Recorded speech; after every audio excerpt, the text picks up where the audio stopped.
Hey boys, it's HarmNone.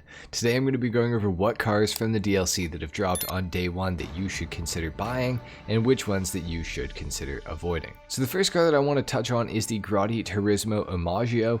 It is the new supercar in Grand Theft Auto Online and it is very, very good. It's probably the best car from this DLC as far as performance goes for sure. And I think that it's going to do more for its category than any of the other vehicles that are available on day one of this DLC. It's definitely one that I would put a priority on purchasing over most of the other vehicles. Of course, it does also have Imani tech, which is crazy.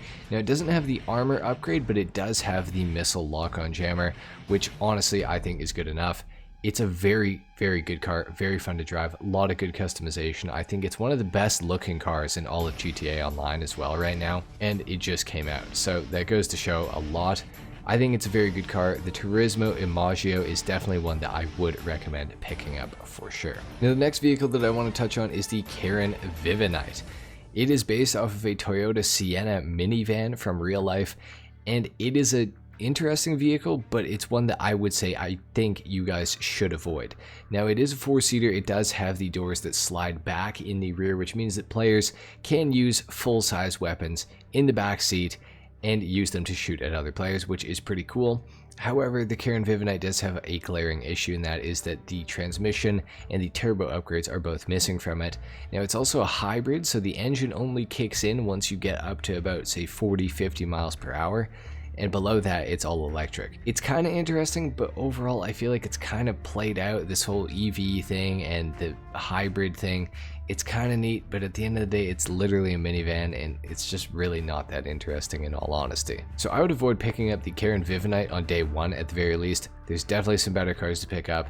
Speaking of better cars, we got to talk about the Vapid Illusion. The Vapid Illusion is the full Imani tech car from this DLC. It does have the armor plating upgrade on it. It's got the missile lock-on jammer, and of course, it does have the oil slick proximity mine dropper. It's pretty quick. It's got some decent customization, nice ground clearance. It looks like the Ford Explorer that the police drive in real life.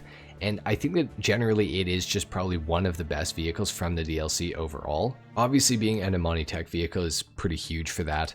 It is definitely an essential part of it being, such a good vehicle. It's definitely one that I would recommend, probably second most to the Grotti Turismo Imaggio. I think that they are both very, very good vehicles, and I would get the Turismo first, and then I would get the Vapid Illusion right after that, if you have the money to do so. Now, the next vehicle that I want to touch on is the Fathom FR36, which is based off of a G35 in real life. Now, I am a little biased. I own a G37 in real life, but I'm not a super huge fan of the G35. I feel like the people that drive G35s are generally a little more ignorant than the G37 drivers. Not to say that G37 drivers are innocent either, but G35s, I think we all know how they get down. It's a really cool car, actually. I think it's probably one of the top 5 vehicles from the DLC on day one, at least. It's pretty neat. It's got a lot of good customization, like a ton of customization. It probably rivals some of the Tuners DLC vehicles in terms of the amount of things that you can do to it, which I think is pretty awesome. It's also got the drift modification that is available for it, so you can actually drift this thing with the new drift tuning, which is pretty cool. So I think that gives it some bonus points as well.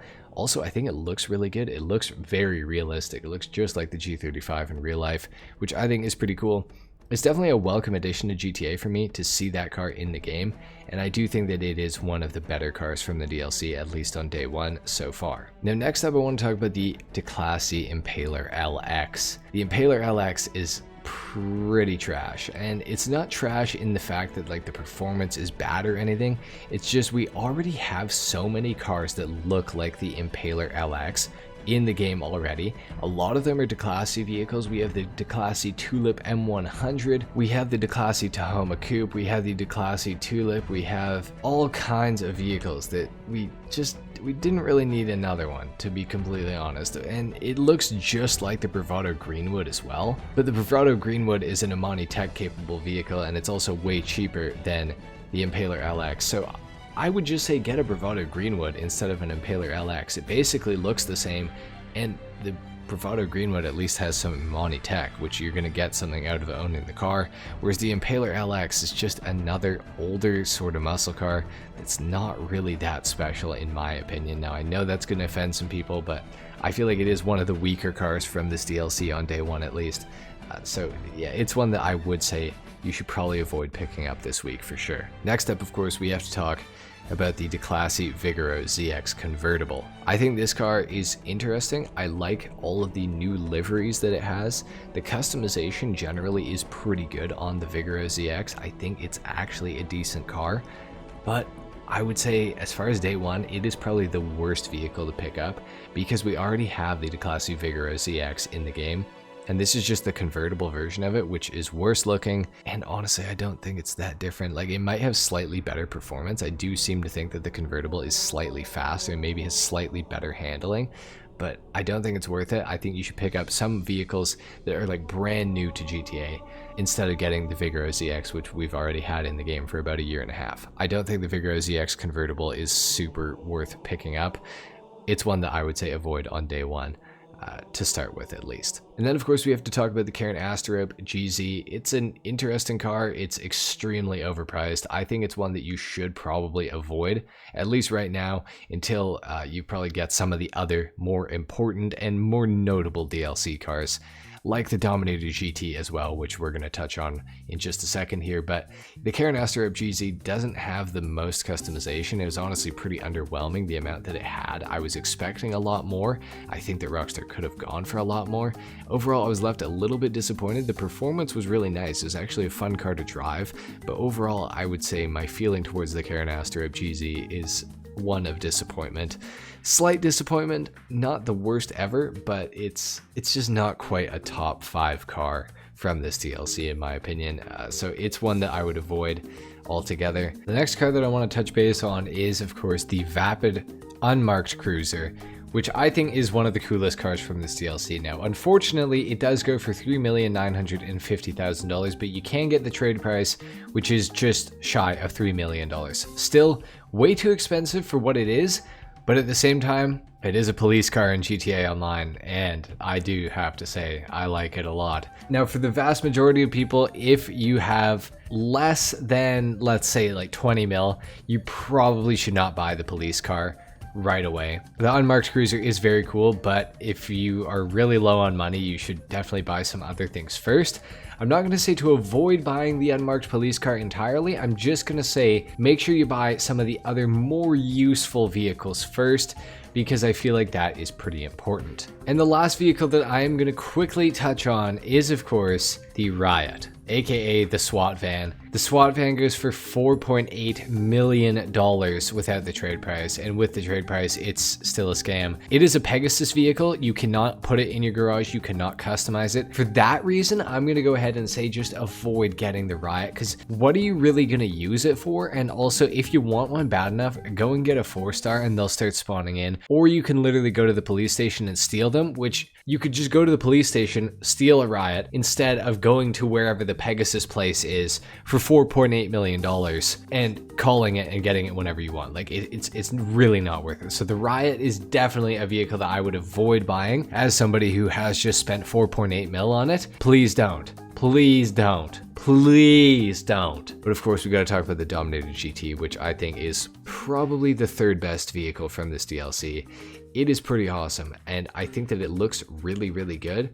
I think that the customization options are phenomenal, but the only problem that I have with it is, of course, the soft top convertible. If they had just given us a hard top version of this Mustang, I think that the community would be a lot happier. And I'm very disappointed that it is a convertible and that we do not have the hardtop variant of it, or that we couldn't make the soft top into a hard top and just remove the convertible aspect of the car. That would have been amazing, but sadly no. Regardless, I think with the soft top down, I think it actually does look very good. I think that you can kind of get past it, but unfortunately you're going to be driving around a convertible, which is going to leave you exposed if you play in public sessions to getting shot by low levels, or high levels too, but mostly low levels are the ones shooting you randomly for no reason. So the Dominator GT is definitely very cool. It's got a lot of great customization. It's just that stupid soft top convertible. It's really lame. It's really lame. Anyway, guys, just to quickly recap, the cars that I would say to avoid are the Karin Vivinite, the Impaler LX, the ZX convertible, the Karin Asterope GZ. The unmarked Cruiser is another one, and of course the Riot is another one. Those are the cars that I would avoid on day one, and the vehicles that I would recommend picking up are as follows: the Grotti Turismo Omaggio, the Vapid Dominator GT, the Fathom FR36, and the Vapid Aleutian. Those 4 vehicles are definitely the highlights of day one, at least in my opinion. I think they're the best vehicles, the strongest vehicles of day one. So those are the ones that I would recommend. The rest I would avoid picking up, at least today. Of course, I am going to be ranking all of the day one vehicles in a video coming out later today, maybe tomorrow. So stay tuned for that, but those are the ones that I would avoid for right now. Anyway, guys, if you found this useful or helpful, a like is of course appreciated. If not, dislike. Subscribe to my channel if you guys are new, trying to hit 200K before the end of the year. We'll see you in the next one. Until then, take care. Peace.